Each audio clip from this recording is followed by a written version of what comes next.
computer. I've never actually recorded on this really low power computer, so I hope it doesn't overtax it, but let's see. Yeah, okay. So can you guys still hear me okay? Yep. All right. Okay, so I'm going to get started, and I'm going to just briefly go over like an overview of what I plan to do and where the discussion is going, and then I will begin the presentation. And for the new people here, basically I will pursue this topic, and it'll in parts, and then I'll pause after each part. We can talk about that, and at the end we will open it up to wherever anyone wants to go with it. So first, I'm going to just give a brief description of an Alief, and I think the best way to get a handle on them is to give examples of them, because ideally, by giving a bunch of examples, maybe you can extract what it is that an Alief is, because it's a pretty new, it was literally, the term was coined in 2007 by Tamar Gendler to describe a certain phenomenon that she noticed, and she's I think teaches at Yale in philosophy and psychology, and it's important to philosophers because it seems to be one way in which our psychologies can undermine our reasoning, our decision-making reasoning, and potentially our behavior.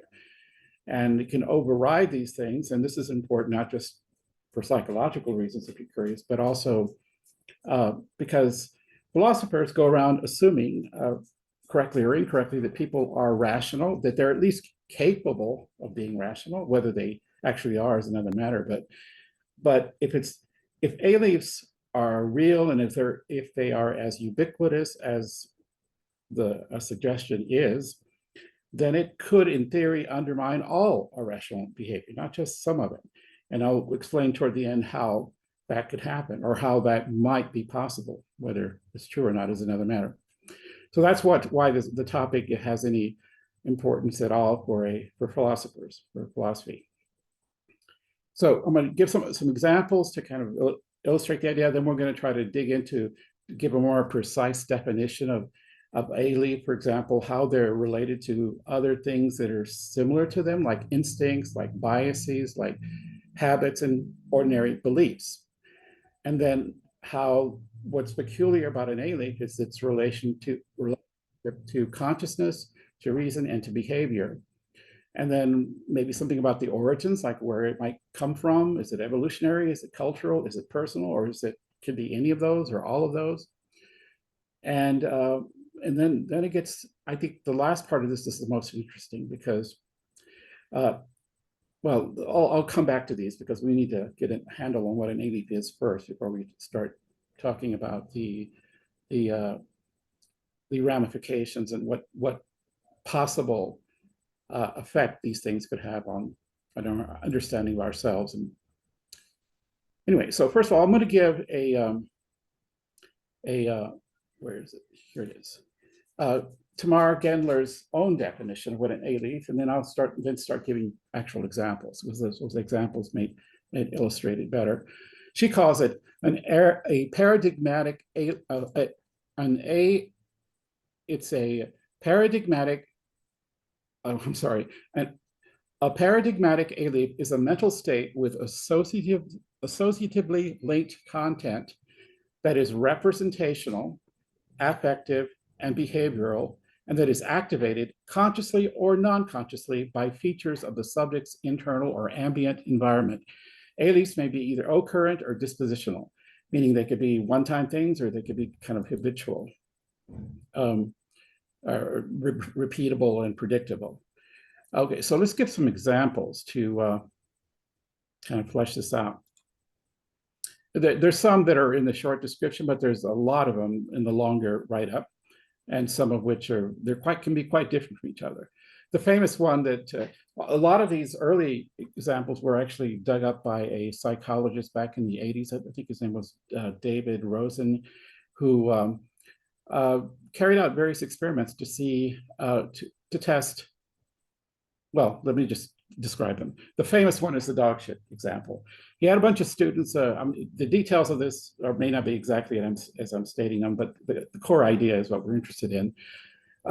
Bake up a batch of brownies and poured one part of the same batch in one pan, like in a standard square pan where you slice it up, and another part of the same batch in little molds that look like dog turds.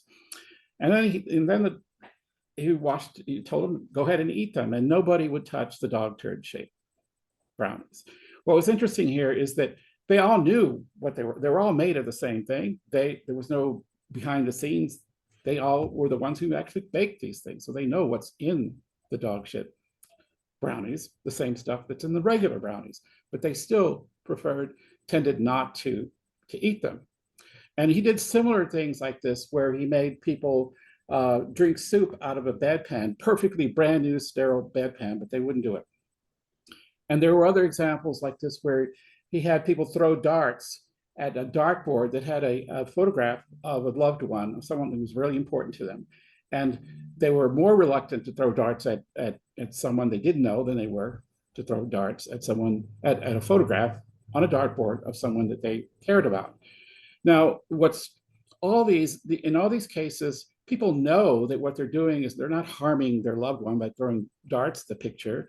They're not actually eating dog turds, and they're not, the bedpan that we're drinking out was absolutely brand new and sterile.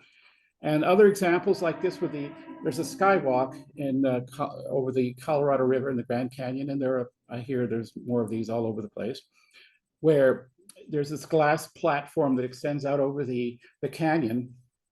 I'm not sure how many feet, but it's very well built, and it's designed to almost impossible to break through. But it has a glass bottom, and you can look down and see the Colorado River thousands of feet below you. And many people are taken by surprise when they walk out there. They suddenly panic. And why is that? Their belief says, look, they believe it's safe. Otherwise, why on earth would they step out onto something they didn't believe was safe? But it's as though they're suddenly something takes control of them, some impulse, which makes them react as though they were in danger.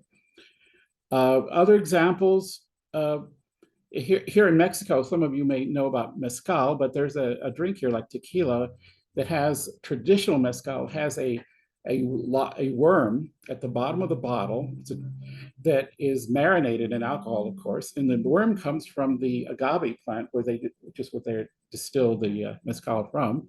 And it's the authentic mezcal, which is a little bit on the pricey side, comes with this worm in the bottle. And a lot of people are just, they might drink the alcohol, but when they get to the worm, you're supposed to eat the worm, and it's supposed to have magical properties on you if you get that far. Of course, if you get to the bottom of the bottle, you probably would eat anything, but some people won't touch the worm. There's absolutely nothing wrong with the worm. It's perfectly sterilized, and it's probably the healthiest thing in the bottle, as a matter of fact, but people won't eat it.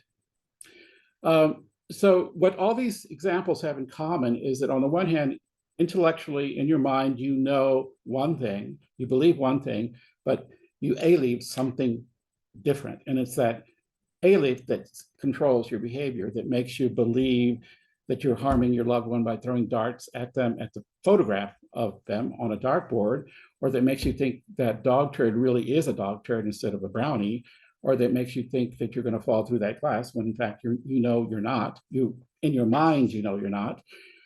And there are many other examples. For example, fear of flying, being in a plane. A lot of people can perfectly well know that the statistics that it's extremely safe to fly a plane a certain distance. It's a lot safer to fly from Seattle to Los Angeles than it is to drive from Seattle to Los Angeles. And they're not like ignorant of that fact, but they still fear being in a plane.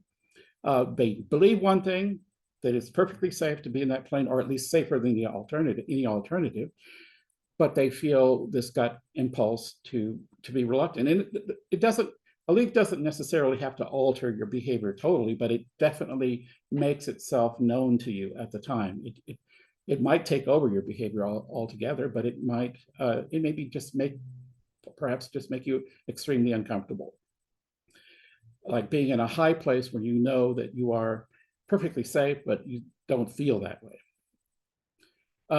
But there are also other very different kinds of aliens. She uses an interesting example of where, in a way, she uses well, let me just read her description of it, because I think it gives you an idea of how Aliefs can actually be, in some way, we're aware of them sometimes, and we actually are capable of using them or manipulating them to our advantage. She gives this example where she sets her watch 5 minutes fast. She may do this because she just doesn't want to be late to things. She wants things to be on time, and maybe she knows that she's tends to be a little bit late to things. So to compensate for that, I've known people who do that on purpose, set their clocks fast so they won't be late. Well, they know. So let me read her description of this.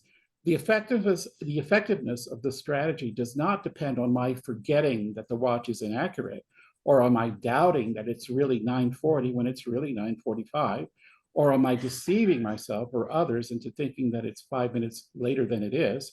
Rather, as with the glass bottom skywalk, when I look at my watch, input to my visual system suggests that I am in a world where the time is t+5. This visual input activates a set of affective response patterns, feelings of urgency, motor routines, tensing of the muscles, and overcoming of certain sorts of inertia, leading to the activation of behavior patterns that would not be triggered by my explicit, conscious, vivid, occurrent belief that it is actually 9:40. In other words, it's a strategy to like trick your own psychology into hurrying up, so you don't to make yourself feel urgency that isn't. If we were perfectly rational, we would just look at the clock and take it, want it to be accurate, not on purpose inaccurate, to sort of manipulate ourselves. So she's in effect using an Alief to manipulate herself. But there are other examples, and this starts to get beyond what she suggested, but she does suggest that we may be swimming in Aliefs, and maybe there hasn't been a proper name for them until recently. But a Freudian slip might be an example of one. There was a movie quite a few years ago that was kind of a comic biopic of Sigmund Freud. It was called The Inside the Secret Diary of Sigmund Freud. It was meant to be a comedy, but it was actually pretty well informed about Freud. In the movie, there's a young it's about Freud as a young man. He's a medical student. He's played by Bud Cort, if you know who he was. He was a famous actor back when. He's in medical school, and he's thinking about becoming a surgeon, but he realizes that he's kind of spooked by the sight of blood. So he's talking to himself in a moment of self-doubt, and he mutters, "I'm a Freud. I'm a fraud. I'm afraid." He means to say that he's afraid because he believes it. He's afraid of blood. We assume he knows he's Freud, but in a knee-jerk sort of way, he believes he's a fraud. It's in a comic. This didn't really happen as far as I know, but it's from the movie. But there might be optical illusions that also have the same pattern. There's in the write-up some of you may have seen this. It's rather famous in the literature about optical illusions. I think it comes from MIT lab. There's it's called the checkerboard, whatever. See, what do they call it here? Checker shadow illusion. You could find it on the internet. If you guys can bring up the write-up, there's a photograph of it, but basically it's a very vivid example of how we can know one thing about what we're seeing. We're told in advance, and there's a way to test it too, that two squares on a checkerboard are exactly the same shade of gray, but because of a certain shadow and certain contextual things, they look very different shades of gray. And there's a proof of it. You can see the proof right next to the original illusion in the write-up that makes it very clear that they are the same shade. But I, for one, when I look at them without that extra set of visual trigger there to force you to see them as being the same color. I too see them as different colors, and most people do. So in this case, you know intellectually they're the same color, but you stare at it and it looks radically, they look very different to me. I don't know if it's true for everyone, but it's an example of how an optical illusion can be an Alief as well, or can be captured by the concept of an Alief. And there are many others. You could probably maybe start to notice them yourself. Okay, so those are examples, and there are, as I said, many others. So now I want to talk about how it is both like and similar to a belief. Okay, first of all, the way we're using a belief is, for our purposes, we're defining as something that it's an attitude that expresses an attitude you have towards some experience or proposition. You believe, for example, the world is spherical or not flat. You believe that you're living in whatever city that you happen to be in. A belief may be true or false, but whether it's true or false is irrelevant. It's the phenomenal state you happen to operate under. If you were going to reason or make decisions, you would want to rely on beliefs that you believe because you believe they're true. Whether they're actually true is not relevant here. That has to do with another topic called knowledge, which is another can of worms, which we're not discussing here. We're just talking about what people believe that and usually we have reasons for our beliefs. Beliefs are, in fact, that's one of the defining features of a belief, that it's reason sensitive, meaning if you believe something, you can probably give a reason why you believe it. Whether it's correct or not is, again, not important, but you can give a reason.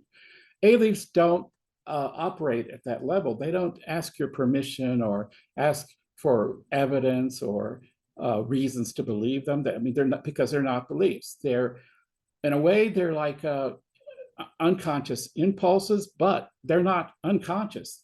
There's a name for that. That's called a bias. A bias is when there's stuff operating that's controlling your thought or behavior, and at the time it's doing it, you're not aware of it. What's striking about Aliefs is that when they're operating, when they're controlling or manipulating or pulling your strings, you are aware of them. So they're conscious in a way that biases are not, but they're not reason sensitive the way beliefs are. If you believe something and then you suddenly get presented with evidence or information that would cause a reasonable person to change their belief, you would probably change your belief. But Aliefs don't work that way. They can have all the evidence in the world in front of you, but they're not going to. They don't go away. They don't change the way a belief would. So they're conscious. That makes them different from biases. They're not reason sensitive. That makes them different from beliefs. Are they instincts? It seems like perhaps they may have their origin in instincts, but instincts can be unconscious too. And Aliefs, as I said earlier, are quite conscious. So they're not like a lot of the standard things that people want to compare them with. They're not beliefs and they're not instincts. Are they habits? Again, habits can operate under the radar. You can be doing something habitually and not be aware of it. With Aliefs, the thing about Aliefs is they do make themselves make you aware of them, that they're operating. The word she came up with the word she coined the term Alief. The A comes from certain words that she thinks help define the term. They tend to be automatic. You don't stop and decide to have an Alief. They tend to be often are affective. They grip you at an emotional level, and they're often associative. Something about your environment or the experiences you're having brings them into existence. They're associated with certain things. They can be predictable in the sense that if you know yourself, you know that you're afraid of flying, and you wouldn't be surprised that you start or you're afraid of high places, and you start to tremble and look for ways to get out of that situation. They're not necessarily a surprise. In fact, they're probably often not a surprise unless it's the first time that you discover this tendency on your part. So because they're predictable, because they're conscious, you would think they could be manipulated by reason. Let's say you have an Alief that you don't want to have, but you can't help it. You have it. Can you overcome an Alief? There, as far as I can tell from her descriptions and the examples I've heard, is that it seems like it is possible, at least sometimes, for some people to overwhelm their, they know, for example, fear of heights. Some people might have a fear of heights, but through various experiences like training or desensitizing experiences can come to not be so afraid of being in high places, maybe even totally overcome it. But I'm not sure if that ever totally happens, because the thing is, if you totally overcome an Alief, it makes it sound like it was a mistaken belief. An Alief is not a belief that is a mistake. That's a different category of things that you believe but turn out to be wrong. An Alief, that would suggest that an Alief is that you can change an Alief, that it was somehow reason sensitive. It's not reasoning that changes it. In fact, perhaps the only thing that can change an Alief is another Alief. That might work. It does not reason sensitive, but it is experience sensitive, but it takes effort. You have to consciously make a lot of effort to force yourself to completely behave as though there was no Alief moving you one way or another anymore. So it's different from all those other things that we tend to want to make it think that it's related to. Okay, so that's that part. Now I'm going to try to make it more specific here by trying to circumscribe and define the concept more precisely, the way analytic philosophers like to do. Okay, first of all, it's non-cognitive. It's not something, not like a belief. A belief is something, if a belief goes into a decision-making, it has to be in your head, it has to be conscious. Unconscious beliefs really can't be beliefs. They may not be conscious to you at a given moment, but to unconsciously believe in God, for example, or unconsciously believe the world is flat, is not, you misunderstand what a belief is. If you have these kinds of beliefs, you are aware of them or can be made aware of them. And once you're aware of them, you acknowledge them as being beliefs, things you have a reason to believe. They're thought processes. Okay, an Alief is not like that. It's a mental state that does not arise from beliefs or propositional knowledge. It's not that you know something that causes you to have an Alief. You don't arrive at any conclusions about anything via an Alief, like you might with regard to a belief. You may recognize the operation when you observe yourself move to a behavior or an experience. In fact, it is most likely salient or most likely going to be noticed when it opposes your settled beliefs. And we're going to come back to this in a moment, because this is very interesting. Aliefs do not always have to be opposed to belief. They could run in parallel. And that's where it gets really tricky, because it's just that we don't notice them when they run parallel to our beliefs, because the beliefs take credit. We're invested in our beliefs. We're not invested in our Aliefs. They're not about anything in particular. But if we have beliefs, we have belief systems, usually for a reason. We have this set of beliefs versus that side, this set over here for reasons which we can give. So we adopt beliefs. Aliefs are not adoptable. They're like in the wild. So, but it could be that the Aliefs are actually motivating your behavior, but you're having beliefs in parallel with the Aliefs that you give credit for motivating your behavior. So you say, I'm doing this for this and this reason because I believe such and such. But in fact, it's an Alief that's causing you to behave that way. But the Alief doesn't care to have credit, but in your belief systems do want to take credit. You want to believe you're rational. You're doing this for such and such a reason. So what's interesting about Aliefs is they could be operating at all times in all places, but we only notice them when they run counter to our belief systems. That's when they grip you. That's when you notice they're there. But it's logically possible, whether it's factually the case, we can talk about that. But the fear is that it's logically possible that they can be operating all the time. And when we think we're acting because of our beliefs, we are in fact being motivated to act by Aliefs, but it's the beliefs that take the credit, or we give them credit. And we don't notice the Aliefs because they're not creating any resistance or friction. It's only when they counter beliefs that they become noticeable.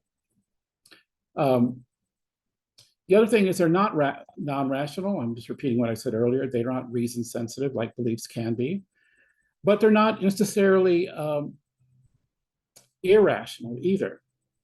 That would be like an emotion that can oppose itself to one's reasoning. They're frankly neutral. They often can have emotions associated with them, but it's not exactly required that they have this, that they be driven by emotion. Affect is usually involved in the history of its formation at some time in the evolutionary past or in our personal past. So it probably was some kind of emotion was part of the history of the formation of the Alief, but isn't necessarily active at the time the Alief was active. So, and it's also, the other thing is about consciousness. Aliefs are, when they're recognized as such, they're not happening unconsciously, as you said earlier, but this is the case with biases. One thing that is pretty predictable about an Alief is that it has some association with something. It's the circumstances that or experiences that trigger it are things that we do recognize. In fact, we can even predict them if we know we've had experience with this belief before, with this Alief before. And another important feature of an Alief is that it can steer behavior. And it can not just steer behavior, but, and again, this is what makes it more interesting from a philosophical point of view, but an Alief can not only steer behavior, though that's when you're most likely to notice it, it can steer your thinking, your behavior, your thoughts, and of course, what you say, as in the case of some of the examples we talked about earlier. So behavior in the broadest sense of the word, which includes speech and physical behavior, as well as thought. What you think, what the reasons you give for whatever it is you believe in, could themselves be motivated or actually by an Alief. And as I said earlier, maybe the only thing that can alter an Alief is another Alief. And how would an Alief come into being? I'll get into that question in a moment. And they're also not an instinct, as we mentioned earlier, because instincts can operate without consciousness. They may have, at some point in their history, something to do with an instinct, but they aren't equivalent with it.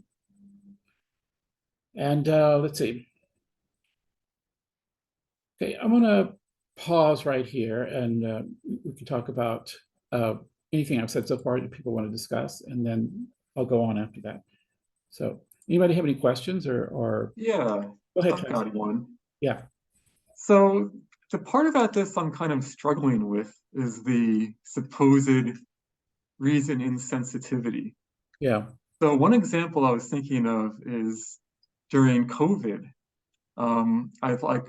During COVID, me and many people didn't just rationally think to themselves, oh, it's a crowded indoor space. This is dangerous because there's a virus circulating. I think people developed a emotional aversion to these situations. And I think that's pretty normal. And as we learn that COVID is subsiding in me, and I'm thinking many people, this aversion is subsiding with it. So to me, that seems like an Alief. It's a affective association to a hazardous situation, but it seems like in this case to be reason sensitive.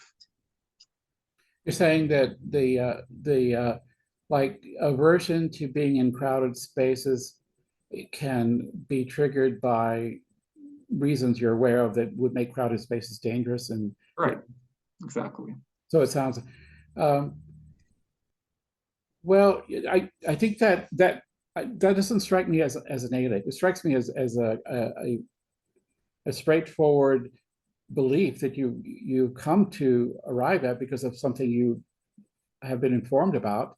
But I'm saying Yeah, it's not just the rational belief. There's also the affective components that I feel viscerally anxious, and this yeah, feeling is triggered by people, and only after a while has it slowly started to subside as I'm telling myself, okay, it's vaccinated, herd immunity, it's yeah, safer, yeah, let your guard down. yeah, yeah. Um,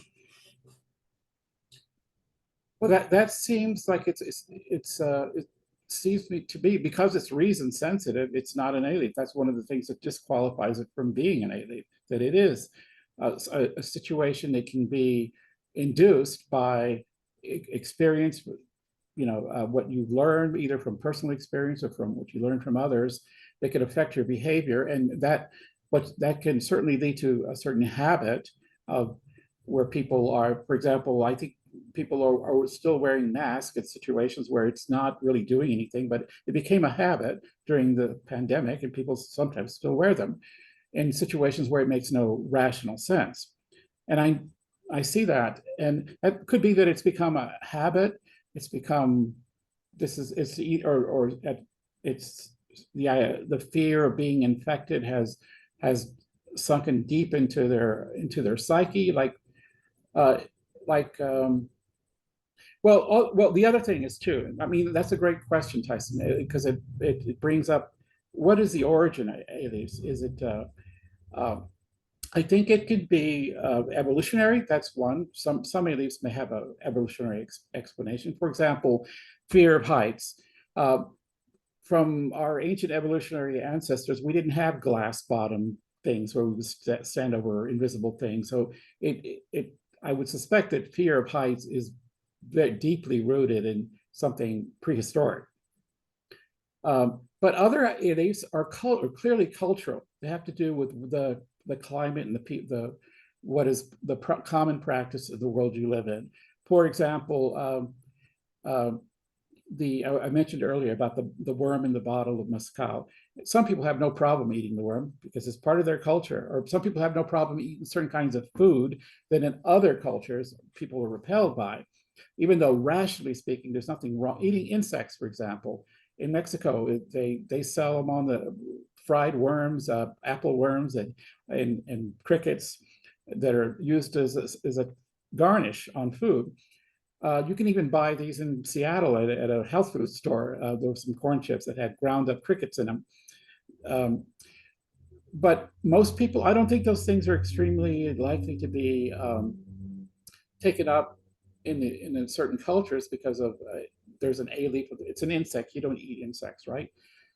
Well, rationally speaking, there's no good reason not to, for no different from eating any other kind of animal protein if it's properly prepared. But still, many of us, including myself, are somewhat repelled by the thought of eating an insect. And that could be a cultural thing. So it could be that cultures can generate aliens. Some of them are evolutionary. And it's also possible, it seems to me, that they could be very personal to someone's life, some past experience or experiences that are specific to that person that make certain kinds of behavior things they want to avoid, and that they are pretty deep seated in who they are, but are not widely shared by everybody around them either. Um, so it seems like the origin of an alien could be all the above, evolutionary, cultural, personal, or some combination of them.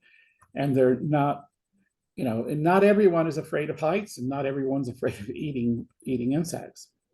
Or I'm sure the dog poop example, there were I'm sure there are people who would eat the thing. Not everybody's going to be repelled by it, but most people are. As to why some people might not, might go against the grain here, it could be. I know someone who ate the worm in a bottle of mezcal on purpose just to freak out the people around them. Okay, it wasn't that they thought it was. They just wanted to show how tough and how capable, how strong-willed they were.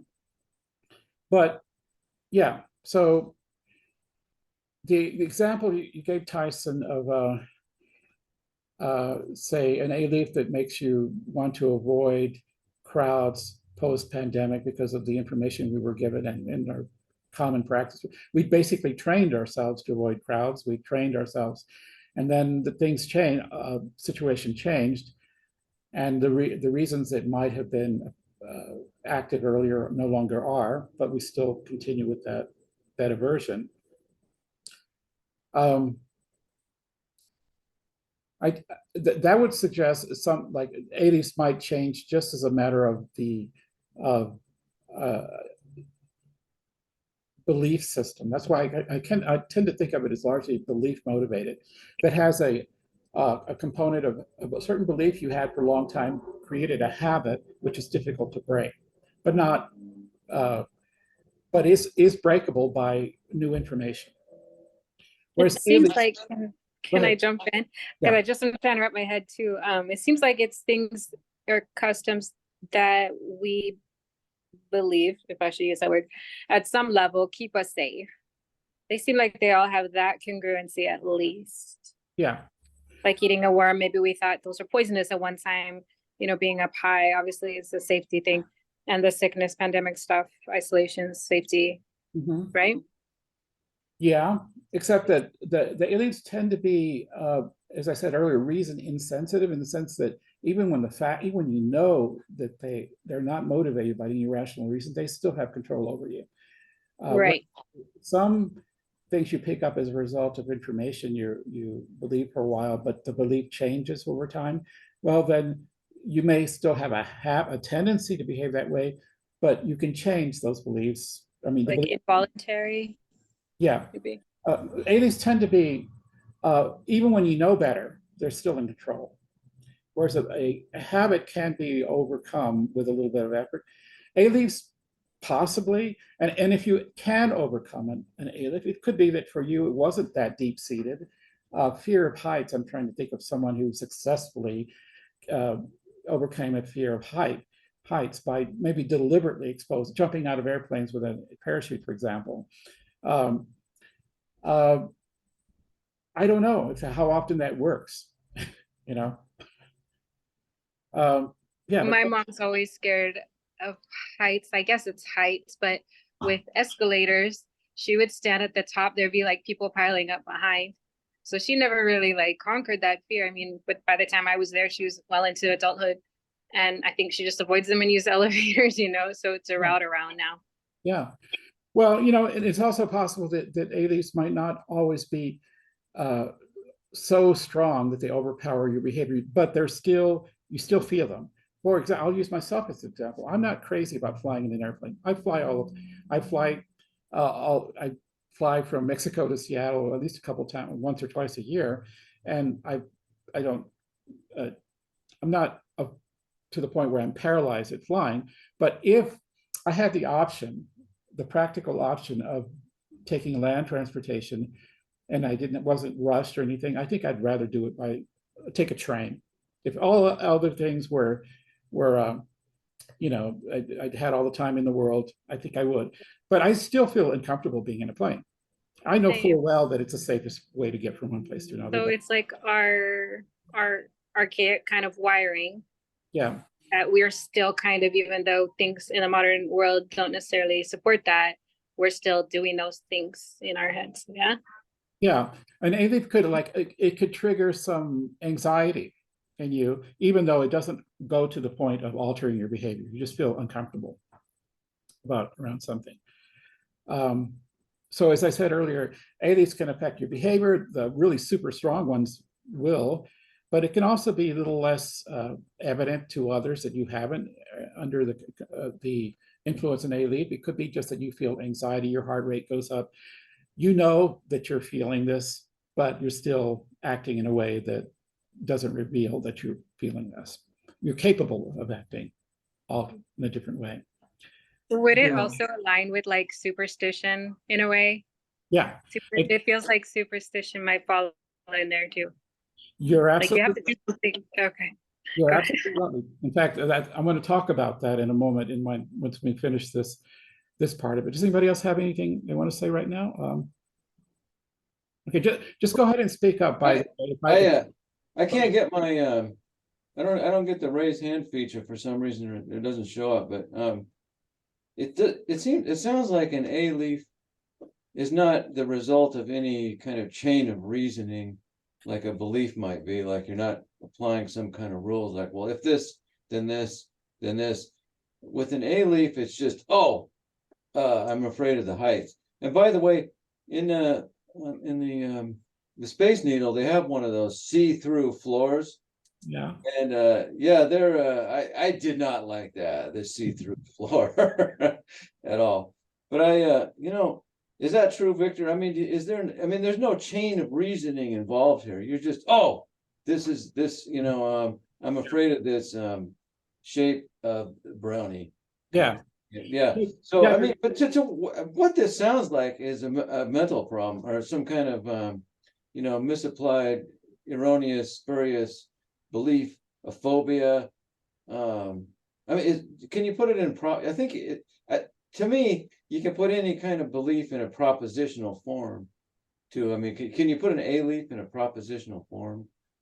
No, I think what you said earlier is correct. They're not propositions. A belief is a proposition. I believe such and such, or I don't. But an Alief is not a proposition. It's like more closer to like an impulse that moves you to behave a certain way or to possibly believe certain things or think certain things. But you can still put it in a proposition, like you can say, "Oh, I'm afraid of this height." That's the proposition. Okay, yeah, but that now it's one thing to say I am afraid of this height and you of heights, and you know that. How do you know that? From past experience? Just like that you made it cognitive at that point. That's a belief. To say I'm afraid of heights, and if you ask me why do I believe that? Well, because I've been in situations where I'm quite uncomfortable being there. So I know that about myself. It's not a surprise. It's true if I can offer evidence for it. And you can reason with beliefs, but you can't reason with Aliefs. You can't stop in the moment, like you mentioned the glass bottom thing at the Space Needle. You said it made you feel uncomfortable. Can you reason with your discomfort and say, stop being uncomfortable, just like that, and then actually make it happen? Because you don't. Can you alter these Aliefs in real time? You could certainly alter one's belief about fear of heights. For example, I know that flying in a plane is the safest way to cover large stretches of distance, safer than any land transportation. The statistics on that are pretty overwhelming, but it's not my preferred way to get from one place to another if other options were available, practical. But there's still, it seems like there's still a reason sensitivity. Like even if that doesn't totally extinguish your fear of flying, that still helps though, right?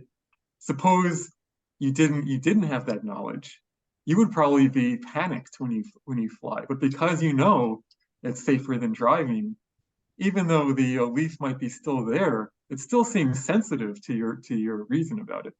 Yeah, our belief systems are sensitive, but I'm not sure the Alief is, and it could be the Alief is was never, as I said earlier, they can come in different degrees of strength. Some Aliefs really paralyze you, and others just make you feel nervous.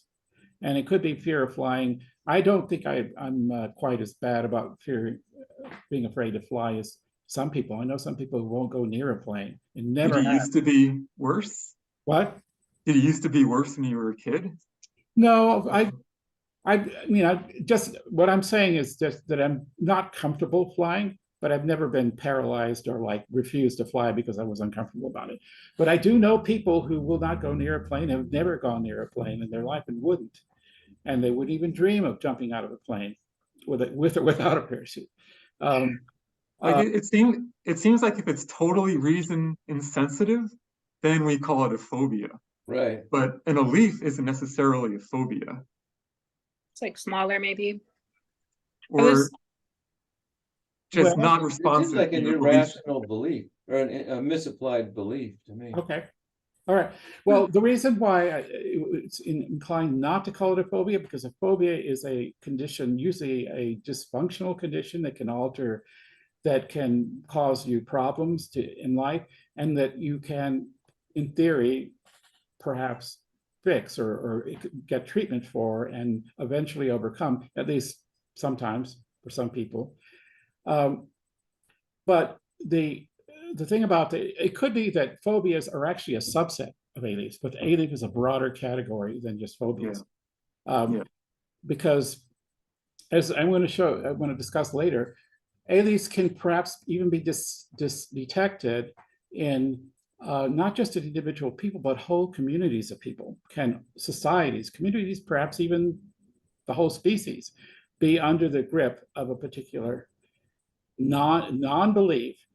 One thing about Aliefs is that because they're not conscious, they could literally frame a situation. It's like they put you in a situation where you're going to either behave this way or think this way or feel this way.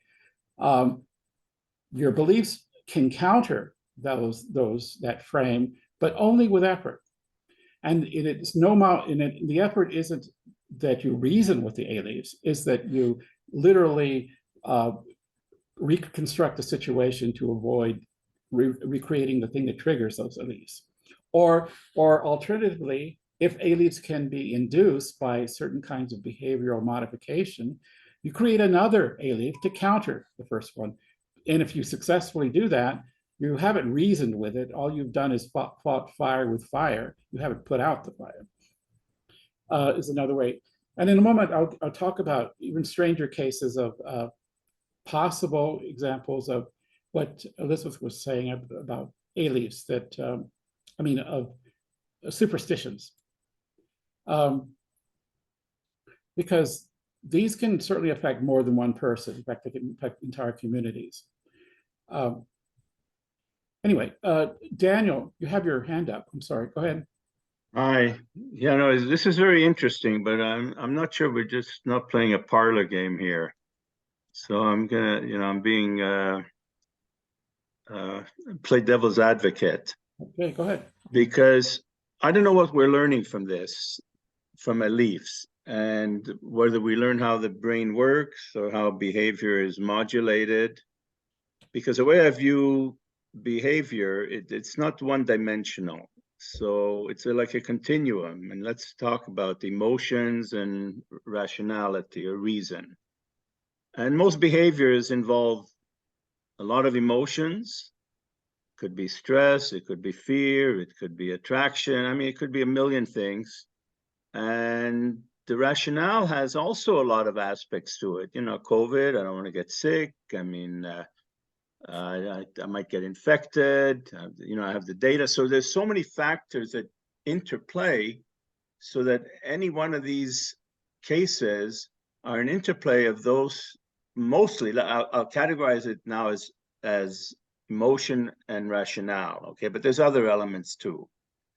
And all of these examples involve where there's some emotional aspect of it that is weighs more in terms of the behavior.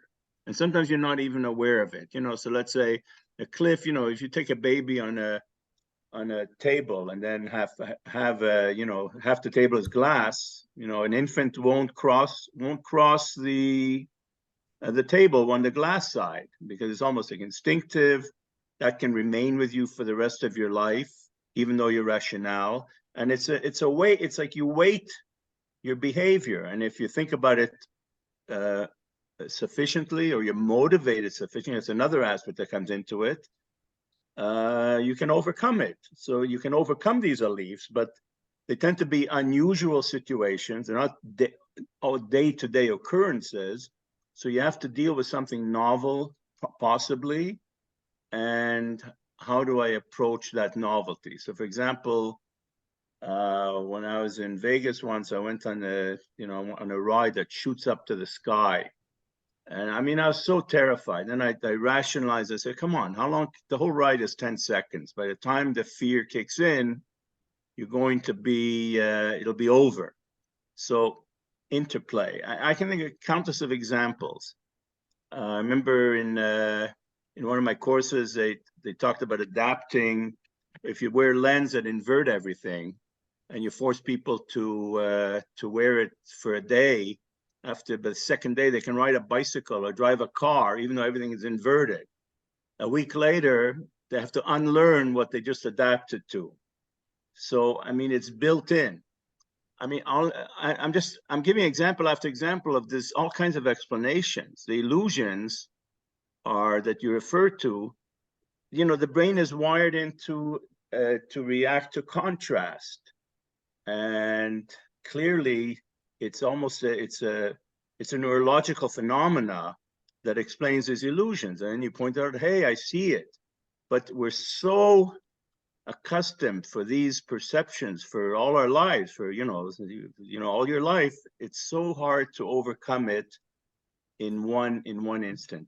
So what I'm saying is all these issues are emotional, where some emotional aspect becomes so important.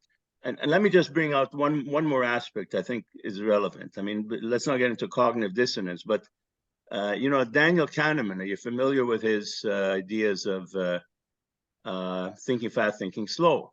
I mean, the whole book is that we're not even aware of why we vote and why we prefer things and how we make a decision.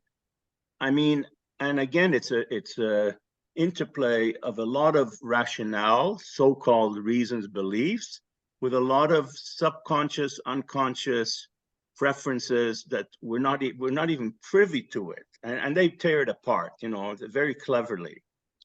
So what are we learning from these Aliefs? There's an interplay of emotions, of rationale, and behavior has so many factors that contribute to it. And this is a nice, it's fascinating. That's why this whole topic fascinated me. That's why I came in to listen to you, and see if I can learn something about how we process the information and our behavior. Yeah. But thanks, Daniel. I appreciate that. And actually, Daniel, you're asking what do we learn from this? Maybe most people, maybe psychologists, maybe we're not learning anything. And that this is the fear. This is a fear only for philosophers and not psychologists or other ordinary people. Is that philosophers since the beginning of Western thinking have, even if they admit that most of the time most people are not acting rationally, they're being pushed and pulled by all kinds of things, internal to them, external to them. They evolved that way. We evolved. Reason, in other words, isn't as some more recent during Enlightenment philosophers thought the ideal. Hardly there was a strong belief, especially with the Enlightenment, that human beings could get past their superstitions of the past by governing themselves according to reason. Kant would be a famous example of this. Well, if Aliefs are actually maybe part of a larger category of things called rational subversives, a whole bunch of things, especially since the 1980s, that have been discovered mostly by psychologists, about things that are operating and pushing or pulling our strings, pushing things like unconscious bias, implicit bias. Aliefs adds what's different. Aliefs adds another item to the list of these rational subversions that are basically pulling our strings. Here's where the situation gets critical. Not just sometimes, but what about all the time? Is there ever an instance in which people are actually rational? Even see the I think they're on Wikipedia, there's a list of 200 plus already identified biases that are supposed to be governing, there's just an incredible list, and they're adding more all the time. And Aliefs is a special kind of biases that's operating unlike a normal bias, which operates sort of under the radar. Aliefs are operating right in the open. And when you know they're out there and you may believe something rationally otherwise, but they're taking control, whether it's affecting your feelings, your behavior, or your thought. But what's the fear is that these things are proliferating, these rational subversives, of which an Alief is one of them, to the point that is there ever anything that we ever do that is rational? In other words, what we might be learning, to answer your question, is that philosophers have always felt that even if we weren't rational, at least we were capable of being rational.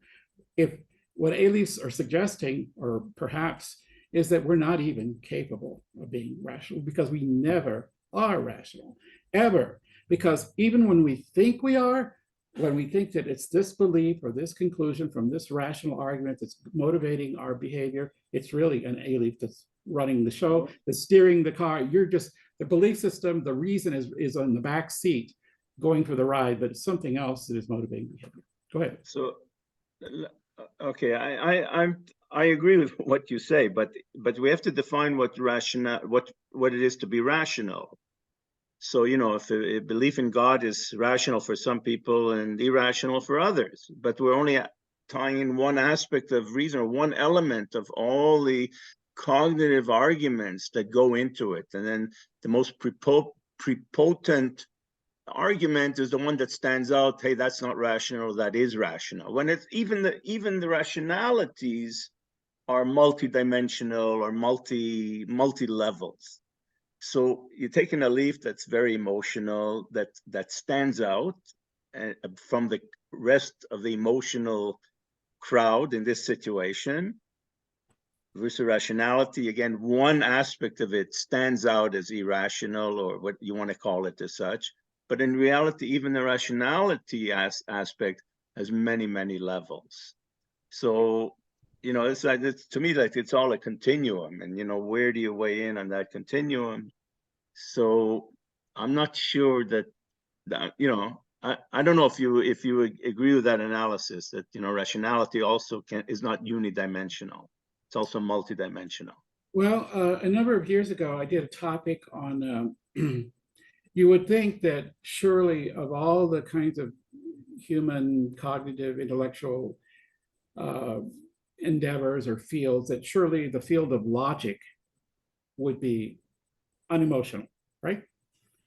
Well, there was years ago, there was in fact, there still is, there's a group of philosophers called dialectics, they're logicians, who argue that a very common Western notion of the law of excluded middle, which basically says that something cannot be both true and not true at the same time. That is in fact not, that there is a group of thinkers and philosophers who say that a contradiction can be true. That in fact, this law of excluded middle is a cultural thing, not a universally human or rational creature thing.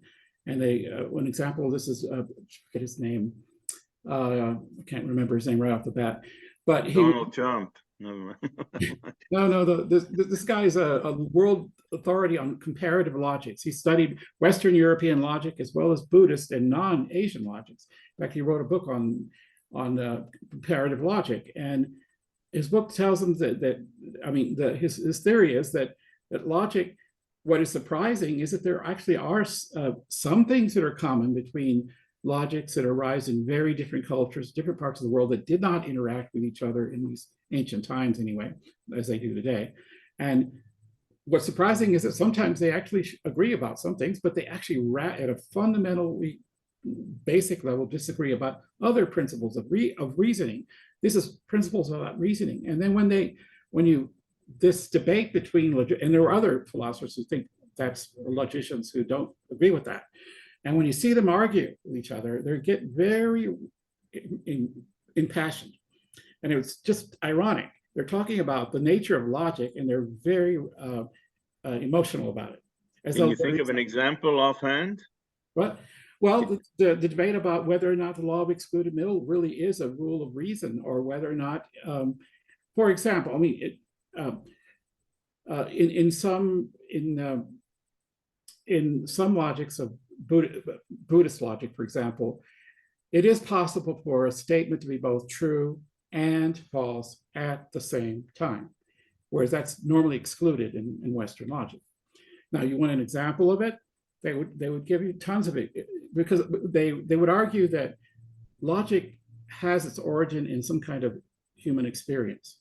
So if we experience things as contradictory, then it must be possible for contradictions to occur, to be real, true determinants of human reasoning. And to use everyday examples, the concept of tragicomedy, something being tragic and comic at the same time, bitter and sweet, bitter sweetness, painful and pleasurable at the same time, not two experiences, but the same thing having contradictory features. And if you could point to lots of examples of this, you might begin to think, well, why can't something be both true and not true at the same time? I don't want to get into a discussion about that because it's an interesting topic, and it really is. We talked about it. We might do it again someday because it is interesting. But anyway, to get back to your question about what we learned from this, we might actually learn, maybe that's what I'm going to suggest toward the end of this discussion, that it's not that it's not irrationality, the existence of irrationality that needs defending. It's the existence of rationality that does it exist, in other words, or is it nothing but a veneer in which real irrational things are happening under the surface that are actually masquerading as though they were unaffected by emotion. So emotion had no role in it. So it's pushing it's causing stress for a rationalist perspective on human behavior. It's not just that we don't often in reality act rational. That's not surprising. People have done that for a long time. What might be more shocking is that we never do.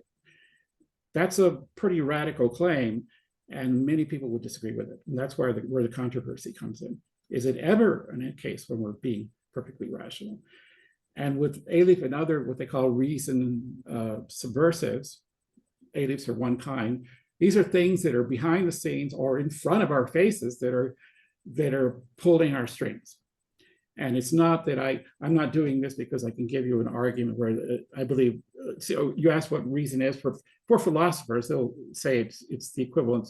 The more rigorous form of reasoning is logic, where you believe there's a premise that you believe to be true, another premise, and however many premises you have, and assuming they're true, a conclusion, and you're not violating any rules of logic, you will get a certain conclusion.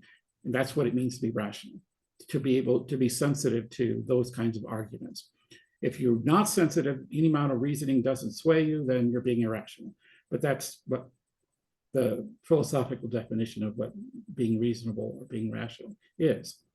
It's not quite the same thing, by the way, as being sensible, like common sense, for example, because in fact, being sensible is a much looser term, because even being irrational might be sensible in some situations, but being, strictly speaking, rational is trying to remove itself from any particular situation. This is the laws of logic are supposed to govern the way the universe works according to certain theories of reasoning, because without those laws, mathematics, physics, everything else begins to crumble. If things can be both true and not true at the same time, well, then what do we do? Well, there are alternative systems in which it's not the end of the world if things are both true and not true. But that's not the typical Western world view of things. But anyway, that's another interesting topic. I do want to move on to something that Elizabeth mentioned, something about superstition, and also about, so far we've been talking about individual cases of this, but can entire communities of people be under the grip of an Alief? And I think my guess is they can be. And I'll give an example of how that could happen. In the extended write-up there's a section on this where I asked the question, can communities, nations, cultures, in fact, whole populations of humans have their strings pulled in unison by an Alief?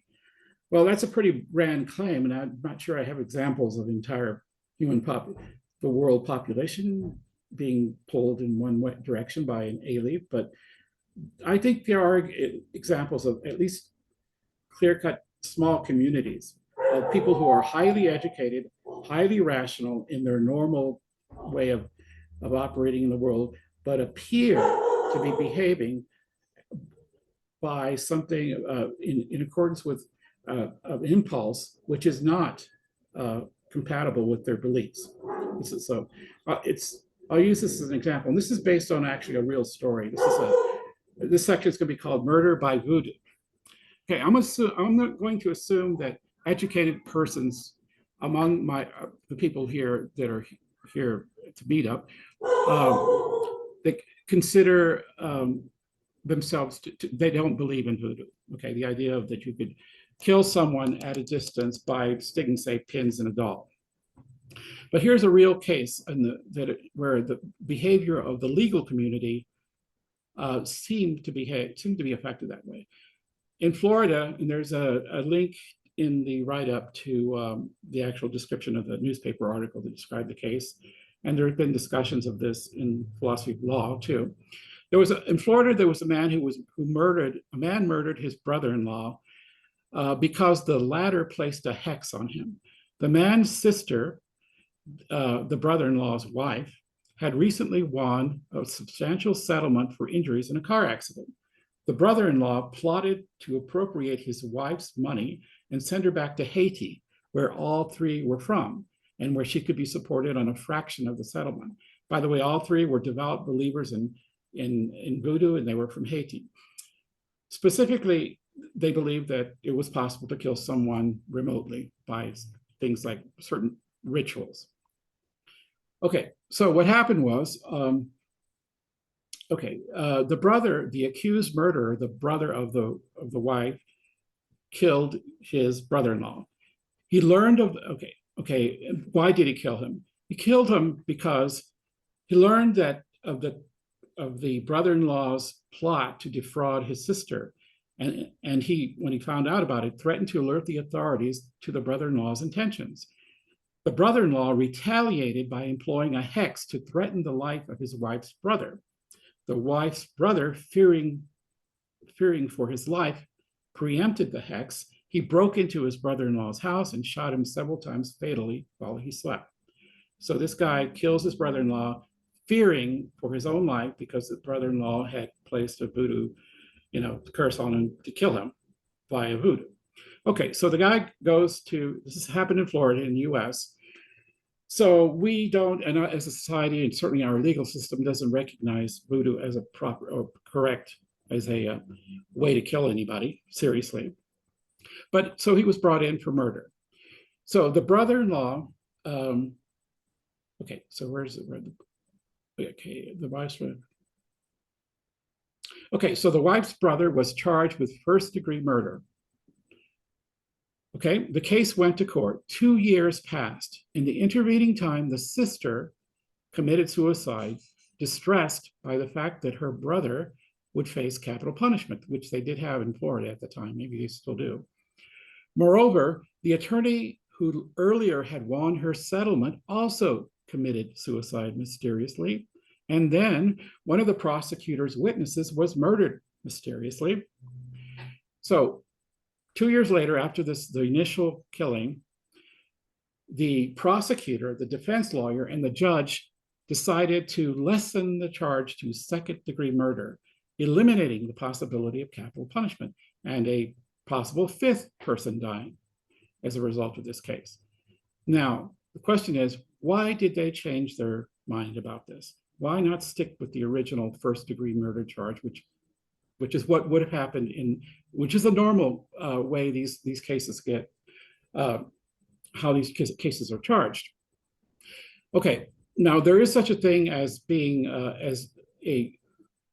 killing someone in self-defense, but that only works if the legal community, the society you're in, believes that you were seriously threatened if someone holds a gun to you and you kill them before they have a chance to kill you, that is a legal excuse.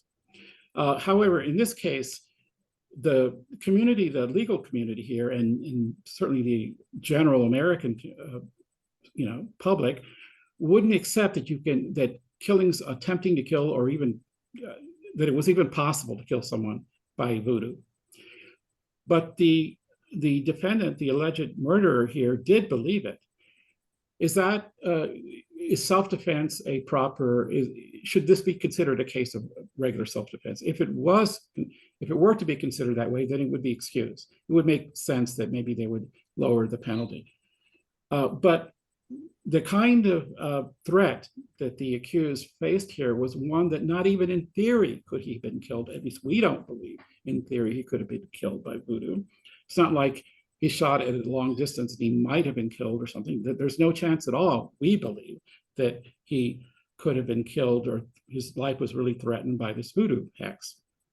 Nevertheless, the legal system seemed to react in a non-rational way, because they made a special case in this situation. It was as though they suddenly started to believe in voodoo when normally they didn't, and they would never have admitted to being believers in voodoo in this. The reason they gave is it had nothing to do with voodoo, but there is a strong on the face of it, it does suggest that they were spooked by the fact that 4 people had already died and a 5th was about to die. And they, for mysterious reasons, it's like they were behaving superstitiously. These are highly educated legal members of the American legal community. I mean, members of the American legal community. And as though they caved to a superstition. They started to behave as though, maybe they wouldn't admit to it, but they started to behave as though they collectively believed there's something, fishy, spooky going on here. And so they made an exception. So this wasn't one person, it was a group of people. So can people en masse, can a large group of people behave in a way that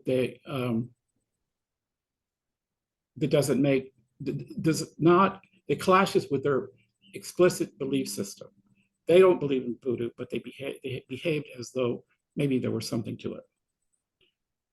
Okay, does anybody have any thoughts about this? Or They may have been afraid for their lives. But were they rational to do so?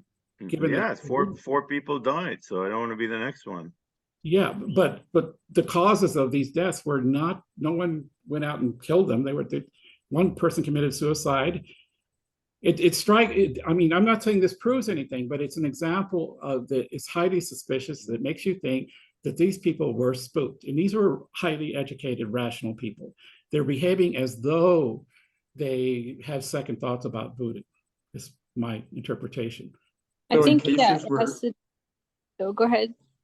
In cases where the defendant absolutely believes they were being threatened, is that still just not charged as self-defense? No, yeah, the way the legal right now, the current law is, yes, if you feel that your threat and life is threatened, and you retaliate by killing the person who's going to kill you, and the court thinks your fear was reasonable, because let's say they were holding a toy gun at you, but you didn't know it was a toy. You thought it was real, and you killed them first. That would be excused, because if a reasonable person would have been fooled in that case, then you would be excused. But in this case, there was no way on earth that these people in this culture would admit that voodoo can kill anyone. Now, the person who was accused, the alleged murderer, did believe this, but it wasn't his behavior that's in question here. It's the behavior of the legal community in the United States, or at least in this part of Florida, that suddenly looked at the circumstances and begun, even though there was no connection between all these 4 deaths, no obvious connection, but it was there was just, they just felt that they needed to, maybe they were more sympathetic to the guy they were about to try and convict, because maybe they began to feel a little bit of superstitious themselves, but they wouldn't admit to this. And they never make allowances for like not just an individual, but an entire culture, believing they would be under threat in that situation. Well, I think there have been cases where that have tried to be more sensitive to like different cultures, but this was not an example of that. There is a doctrine in the philosophy of law that says that it's called factual impossibility. Like, for example, suppose I decide I want to assassinate the president by voodoo. So I make a little doll of Donald Trump, or let's assume it's Donald Trump, stick pins into it, and then somebody reports me to the FBI. Will they come and arrest me or not? Probably not, if that's all I do. Why not? Let's say I genuinely do believe in voodoo. I believe I can kill people that way. But I'm not, if that's all I do, I don't think that people in this culture are going to take it very seriously. But it seems like in this case they did, or at least somewhat. It seemed to move their thinking and behavior in a certain direction. There is definitely a doctrine that, for example, people have tried to, if you try to shoot down an airliner with a water pistol, you're not going to be accused of, you're not going to go to jail for that, because it's considered an impossible offense. You may be genuinely wanting to bring that airliner down and you may actually believe your water pistol is going to bring it down, but that holds no weight in our cultural system, because the idea is it's impossible for you to affect what you're trying to do in that way. You might, if that's all you do. So that's how they should have treated this guy, because what he was afraid of was impossible to happen. Voodoo is not real. No one in this culture believes it. Therefore, he didn't have a credible reason to believe his life was threatened. Therefore, his killing of his brother-in-law was just murder. But that's not how they behaved. So what I think with like a fear-induced group, sorry, a little loud in here. A group is induced with fear. I think they have the capability of making, irrational decisions that they normally probably wouldn't. You're not going to act as an individual if they knew all those other people and real life or death things happen to those other people. Then they're going to think, well, it could probably happen to me because I'm bonded with those people and whatever. It's not like it's a person on the other side of the country, that they're reading a news or something like that. So I think probably stemming from our, primate origins, like we still have that idea to respond from fear in a social group kind of mechanism instead of think as logical human beings of, superior stoicism and all that. Right, you're right, absolutely. What may have made it a little more scary to these people is that all these people who died were in some way associated with the case. There was the sister who was part of the reason why this happened in the first place.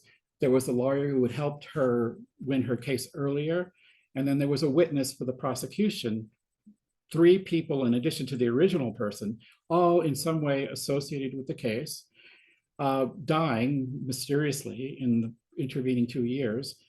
And then they were about to prosecute someone who, if they were convicted in Florida, would have died. That would have been the 5th person to die. I'm putting thoughts into their heads, but my gut feeling is that they were just feeling, they were being a little bit sympathetic to him, even though it was impossible for him to be seriously threatened by voodoo. They didn't believe that, but they were starting to see too many spooky things happen around them, and they were moved by that on some level. And that was okay. If that's what was going on, and nobody wrote about it, and as far as I know, no one's tried to analyze the situation. But it does seem that in this case, more than one person, a small community of all those surrounding this case, were collectively caused to behave in a way that was not consistent with their rational beliefs, because they didn't believe in voodoo, yet they acted as though there was some credibility about it.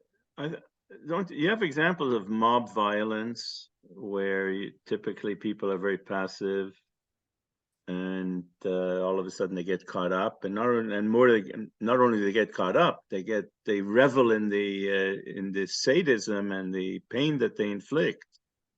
Or, you look at Nazi Germany, millions of people getting up and, Heil Hitler. I mean, that's a mass, some hypnosis or whatever it is. So, like it's happening in the States now also to some extent. But every time you have a leader like that who's almost followed blindly, you throw your rationale out the window. Yeah. I got another example, like from what he was saying. There was a claim is commonly made that terrorists are coming in through the southern border, but actually that's never happened. But you constantly hear that claim. So this theme, this topic, I mean, it seems like it's easy to manipulate politically for political ends. But What do you mean? I'm not sure I understand what you're saying, Mike. Well, I mean, okay, if you're informed that no terrorist has come in through the southern border, Yeah. and that's been true for a long time, but politicians can still insist that we need to stop people coming in from the southern border. Okay. So there's this, I guess, I don't know if this counts as an Alief, really. It's similar. I guess it's not exactly the same, but I mean, it's just a case where some belief is held to be true, where actually that never has happened. Right. So, Okay, people can be manipulated that way. Right. In a mass Yeah. group. Well, the thing is that, but there's one thing when one party manipulates another. It's another with an Alief. It's like it's internal to the people. A person or persons has a belief or a belief system, and then their behavior reflects something that they don't believe in, at least wouldn't admit to believing in, like believing in voodoo, for example, or and then they're aware of this on some level. It's not an unconscious thing. They must have noticed that, why are we changing our minds about this? Nothing of the facts of the case have changed. We don't believe in voodoo. The guy killed his brother-in-law, and it was just, we don't accept voodoo as an excuse to be afraid in this country any more than we would accept someone trying to shoot at an airplane with a water pistol, even if person with the water pistol really believed they could bring the plane down with a water pistol. We don't pay attention to that. We just look at the factual situation. You cannot bring a plane down with a water pistol. You cannot kill people by sticking pins into a doll. If we were rational, that's what we would accept. But these people, these lawyers, these members of the legal community there, seem to behave in a way that was conflicting with that. And there probably are lots of other examples, but that's one that struck me, that not just individuals, but perhaps entire communities of people can also have their strings pulled by things that aren't their actual belief systems. And maybe it can happen on a mass scale as well. But anyway, any other question? Any other? What about a situation? How would you analyze a situation like this? You travel in, I don't know where, China or India.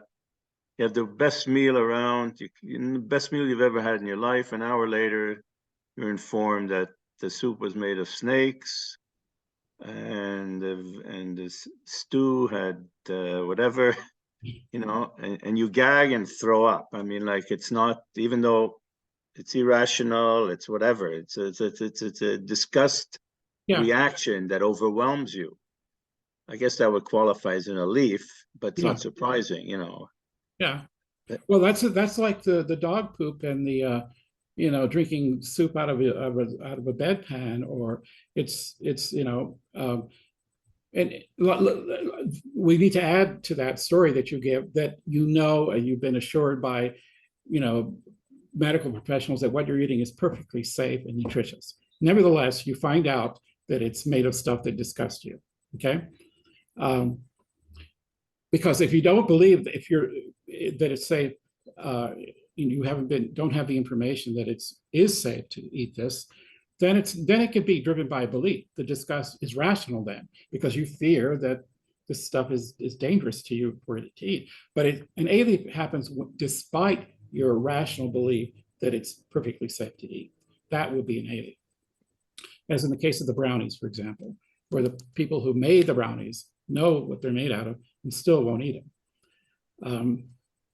What about, I think it's like erring on the side of caution because of survival and fear. Like, that's all it is. It's when it comes down to it, even without logical proof and all that, people will err on the side of protecting themselves and being safe, even if it's not actually real, you know.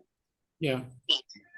Yeah. And as you said earlier, Elizabeth, there's probably some of these things can be traced back to some evolutionary advantage we had in the past to be afraid of heights, for example. It's being able to be suspended over high places or being in a plane is a fairly new thing in our evolutionary history. So it's not surprising that we would have natural born, innate fears of being at least anxious being in a high place. And also eating dog feces, for example, is not, we probably know that eating those such things is not good for you, and so on. So those things are pretty obviously connected with something deeply, some taboo in our past, which we picked up for a reason. But it seems like it can also happen at a cultural level that's not evolutionary or biological, because within a certain culture, certain kinds of things are widely done, but not in others.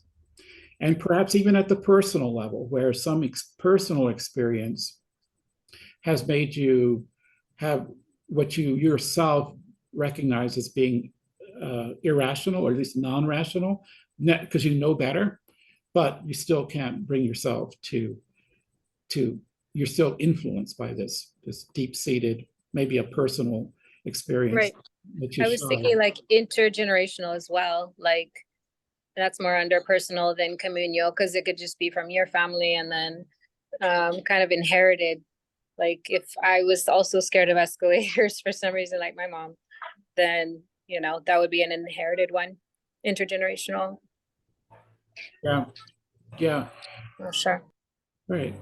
Well, I'm gonna, unless somebody else has anything to say, I want to bring up Yeah. one more point. So what about racism as an example of a societal belief?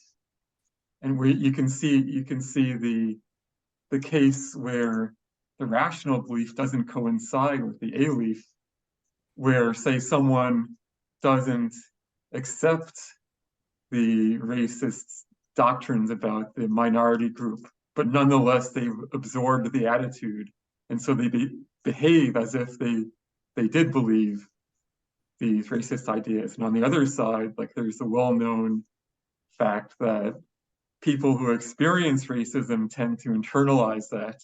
So even though rationally they might reject the racist ideas about them, they still, at an emotional level, regard themselves as less than the dominant group. And it takes a lot, it's really difficult to overcome that. Yeah, that's a good point. And I do mention it in the extended write-up. There are things like, although there's a difference between something called implicit bias, which has been studied a lot in psychology. An implicit bias is where, let's say someone who's hiring for a corporation is interviewing job applicants and doesn't think of themselves as being racist or sexist.